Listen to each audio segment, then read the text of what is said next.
Hello guys, welcome to a new video. Since I'm a big fan of Tomb Raider and Resident Evil, I've decided to play some fun-made games inspired in Resident Evil that were made in the Tomb Raider level editor. So in this video I'm going to share with you the levels that I found and my opinion about each of them.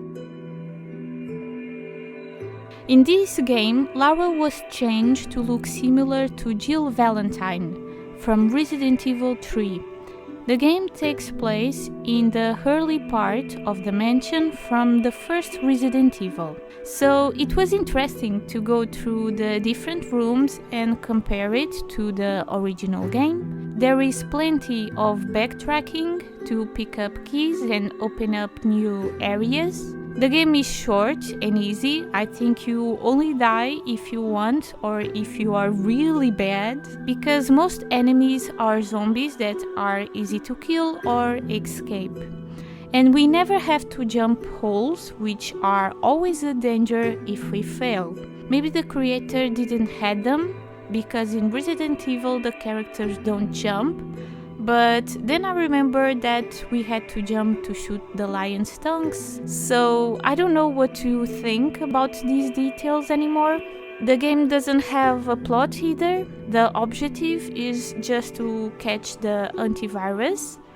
The game is also suddenly over. I think the statistics should at least appear as they usually appear in the original Tomb Raider games. I appreciate the fact that the level has a puzzle, which is also easy. Overall, I can say that I enjoyed playing this level and that it is a good mix of the two games. This level is a demo and it's quite short but fun. Lara wears the dress of the protagonist Alice from the first movie, and every time she shoots, her hair turns blonde. I wasn't expecting this funny bug. I find it strange that the Brazilian flag was on all vehicles. Even the jeep we use at the end of the level has one flag. The creator of the level is probably Brazilian. There is also no plot.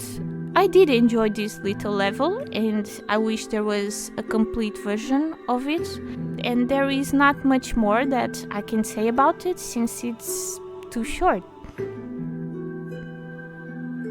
This level is from the same creator as Resident Evil The Mansion Incident.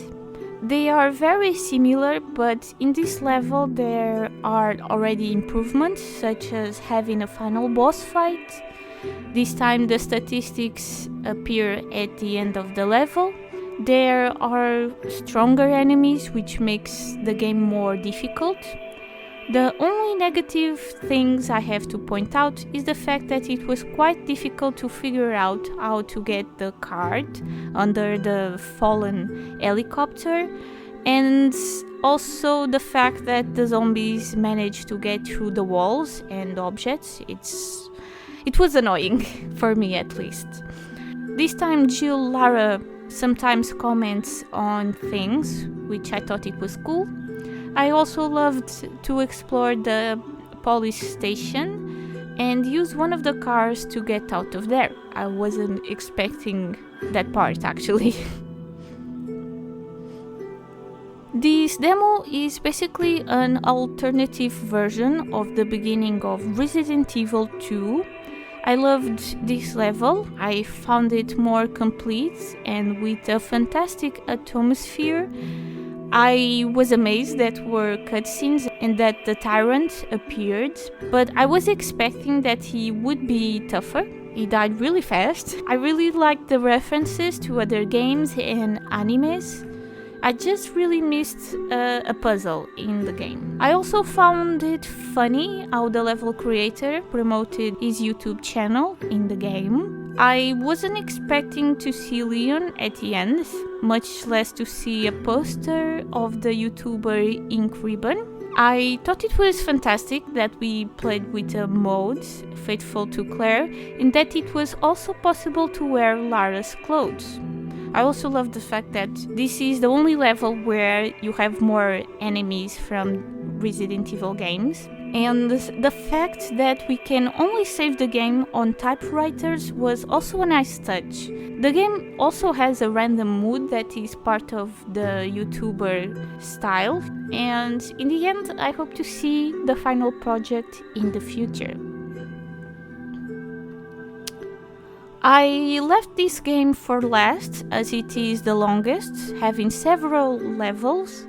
For me, this is an advantage over the others. It's also much more difficult. This game seems to have been more inspired by Resident Evil 4 than the other Resident Evil games, having references such as the house with the enemy by the fireplace or the part of lowering the castle bridge. The first part of the game looks like a mix of Resident Evil 4 with Tomb Raider Chronicles levels in Ireland.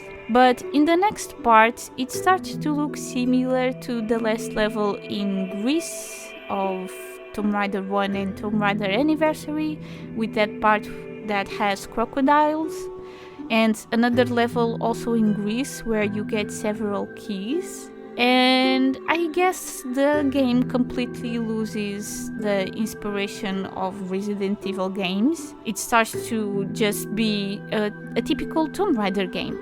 Even in the initial part, the fact that the areas are of enormous dimensions does not help to establish the environment either.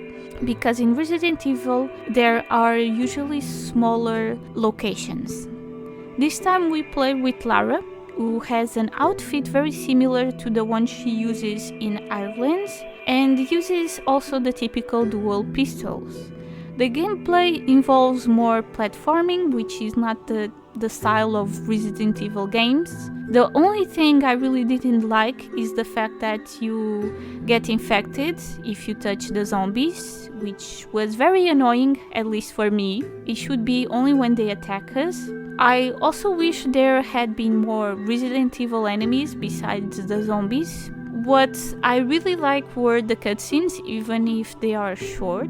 At least the game has a plot, even if it's also short. After all this, seems like I'm saying this game is bad, but that's not it. The game is good and fun, but it's not as faithful to the Resident Evil environment and gameplay as the other levels.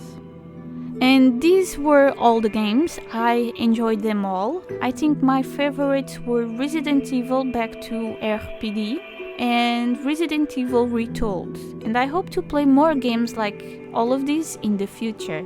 If you are interested in playing them, you just need to check the links in the description. Also, share in the comments which one you thought it was the more interesting and if you already played any of them. Also, don't forget to leave a like and subscribe to the channel. Until next time, bye bye!